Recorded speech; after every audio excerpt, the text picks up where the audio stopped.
नमस्कार, मी सुजाता. सध्या सोशल मीडियावर काही पोस्ट अशा इतक्या दणादण तुमच्या समोर येऊन आदळतात ना, की मनातून जरी तुम्ही विचार केला की नवीन कुठला तरी विषय घेऊन प्रेक्षकांच्या समोर जाऊ, तर ते प्रत्येक वेळेस सहज शक्य होईलच असं नाही.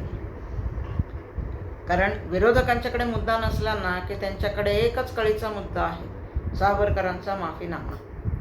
इतके वेळेला तर हा विषय चघळला गेलेला आहे, पण त्याच्या मागचा जी पार्श्वभूमी आहे त्याच्यावर बोलायची ना यांच्या नेत्यांमध्ये हिंमत आहे, ना त्या 5 पैसेवाल्या व्हिडिओ करणाऱ्या चमच्यांमध्ये आहे. जर का तुम्ही माफीनामाचा विषय घेता, तर आज मी जाहीररित्या राहुल गांधी आणि त्या सगळ्या समस्त चमचे जे तो व्हिडिओ टाकतायत माफीनाम्याचा, तुम्ही बिंदास टाका, काही फरक नाही पडत. ती जर का वस्तुस्थिती आहे आणि तुम्ही मांडताय की त्यांनी माफी मागितली, तर चला मी आज तुम्हाला प्रश्न विचारते, हिंमत असेल तर उत्तर द्या. माफी मागितली तर का मागितली? कुठलीही शिक्षा त्यांना झाली होती? जन्मठेप असेल तर जन्मठेप करण्यासाठी असं सावरकरांनी काय कार्य केलं होतं की इंग्रजांना त्यांच्यापासून धोका निर्माण झाला आणि त्यांनी काळ्या पाण्याची शिक्षा सुनावली, जी अनेक वर्ष सावरकरांनी तिथे भोगली. अर्धवट कशाला तुम्ही व्हिडिओ टाकता ना? जेव्हा माफीनाम्याबद्दल बोलता तेव्हा त्याच्या मागच्या शिक्षेबद्दलही बोलता आलं पाहिजे. नाही तर मग माफीनाम्याबद्दल आम्ही हे प्रश्न सतत तुम्हाला विचारत राहणार, आणि ज्या वेळेला तुम्ही ते उत्तर देऊ शकणार नाही ना, त्यावेळेला तुमच्यासाठी हीच म्हण चपखल बसते, हाथी चले बाजार कुत्ते भोके हजार. किती वेळेला तुम्ही हजार कुत्र्यांनी त्याच्यावर बोलत राहा, जोपर्यंत तुम्ही त्या शिक्षेची कारणं आम्हाला देत नाही तोपर्यंत तुम्हाला ते सांगण्याची तुमची पात्रता नाही किंवा इच्छा नाही, हे आमच्या डोळ्यासमोर येईल. कारण जेव्हा तुम्ही जन्मठेप का झाली हे सांगाल, त्यावेळी सावरकरांचं कार्य तुम्हाला लोकांच्या समोर आणायला लागेल. महाराष्ट्रात ब्राह्मण हा सॉफ्ट टार्गेट आहे. त्यामुळे जेव्हा सावरकरांच्या माफीनाम्याबद्दल राहुल गांधी बोलतात ना, तिथे शिवाजी महाराजांनी सुद्धा अनेक वेळेला युद्धात तह केलेला आहे, याबद्दल त्यांची बोलण्याची हिंमत होणार नाही कधी. का? तर तेव्हा हजार प्रश्न जनता समोर घेऊन जाईल. पण जेव्हा शिवाजी महाराज तह करतात ना, त्यावेळी ती युद्धनीती असते, ही जी प्रत्येक राजाला करायला लागलेली आहे. युद्धनीतीमध्ये विजय पण येतो, पराभव पण येतो, तह पण येतो. तहमध्ये तुम्ही एक पाऊल मागे आलात म्हणजे तुम्ही अपयशी ठरता असं अजिबात नाही.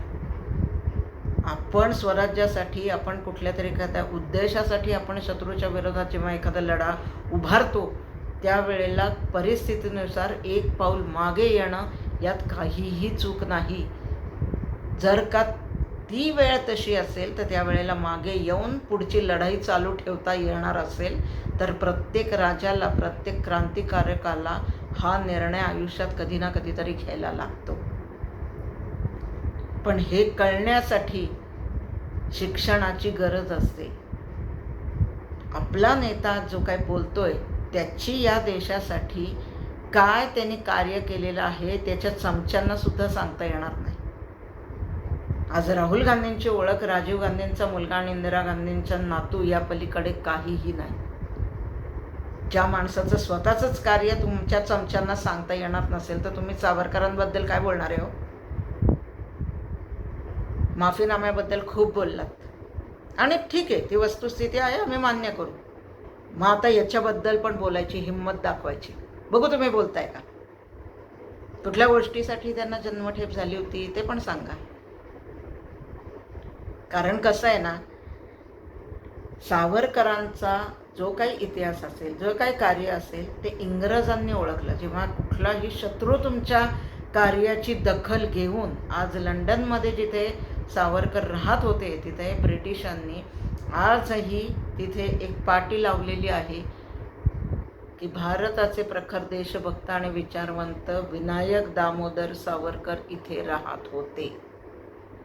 जेव्हा शत्रूंनी त्यांच्या कार्याची दखल घेतली ना, तिथं तुमच्यासारख्या चमच्यांनी त्यांची कार्य समजण्याची ज्यांची पात्रता नाही, त्यांनी दखल नाही घेतली तरी आम्ही त्याला शष्प किंमत देतो.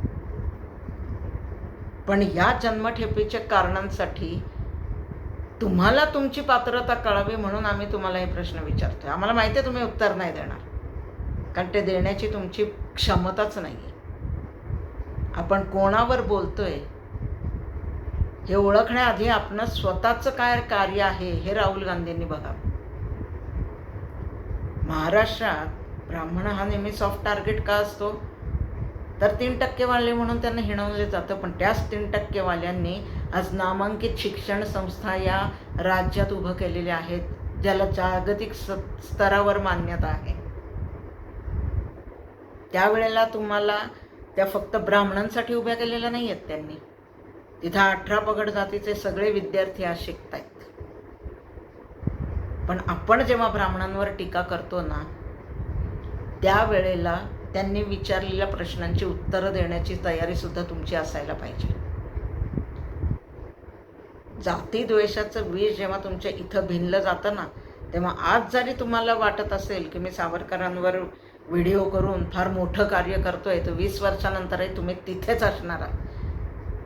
कारण त्याही काळात तुम्ही इंग्रजांचे बुटपुसे होता आणि आज या काँग्रेसचे आहात. कुठल्याच पक्षाच्या नेत्यांचे बुटपुसे व्हायचे नसेल तर आधी शिक्षणाची कास धरून ज्या गोष्टीवर आपण व्हिडिओ करतोय ना, त्याची पूर्ण माहिती घेण्याची इच्छाशक्ती तरी किमान दाखवा आणि मग त्या पोस्ट करा.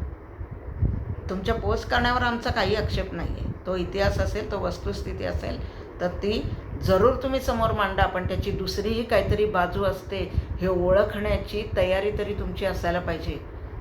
कारण त्याच्यावर समोरच्याने प्रश्न विचारला तर ते उत्तर तुम्हाला देता येत नसेल तर तुमच्यासाठी फक्त एकच म्हण आहे, हाथी चले बाजार कुत्ते भोके हजार. ज्याचं कार्य महान आहे ना, त्यालाच टीकेला सामोरं जायला लागतं. आंब्याच्याच झाडाला सगळ्यात जास्त दगडं बसतात, कारण तीच त्याचं नशीब आहे. कारण त्याचं नशीब त्याच्या कार्यामुळे आलेलं आहे.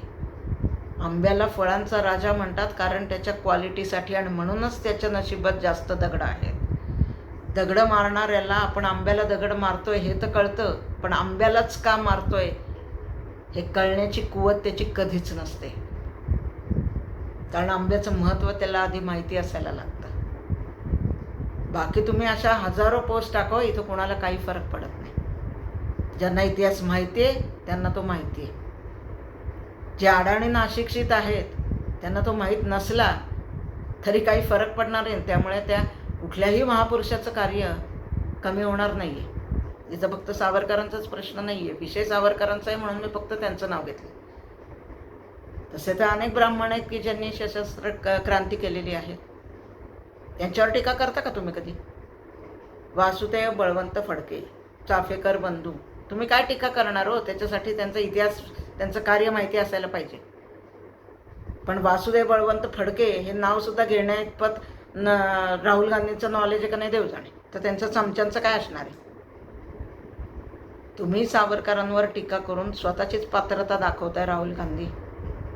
म्हणूनच मी आवाहन करते, चला घ्या चॅलेंज आणि जन्मठेप का झाली होती हे तुमच्या पुढच्या भाषणातून आम्ही ऐकू आणि अपेक्षा ठेवू की तुम्ही खरं बोलाल. त्यावेळेला आम्ही मानू तुम्हाला. इतिहास समोर आणायची जर का एवढीच तुम्हाला इच्छा असेल ना, तर खरा इतिहास आणायची हिंमत दाखवा, तरच मग तुम्ही खरे नेते होऊ शकता. जातीभेदाचं द्वेषाचं विष तेव्हा तुम्ही जनतेच्या मनात पेरत असताना, तेव्हा ना तुम्ही समाजासाठी उपयोगी असता ना देशासाठी. आणि अशा नेत्यांच्या मागे जाणाऱ्या चमच्यांनी आपलं भविष्यसुद्धा तिथंच असणारे जिथं तुम्ही आज आहात हे लक्षात ठेवा. त्यामुळे इच्छा एवढीच आहे की टीका जरूर करा, पण या टीकेची सुद्धा दुसरी काहीतरी बाजू असते हे ओळखून ती माहिती घेण्याचा प्रयत्न करा. तरच आयुष्यात तुम्ही कुठे ना कुठेतरी थोडं का विना पण पुढे जाल. बाकी हाथी चले बाजार कुत्ते भूके हजार. नमस्कार.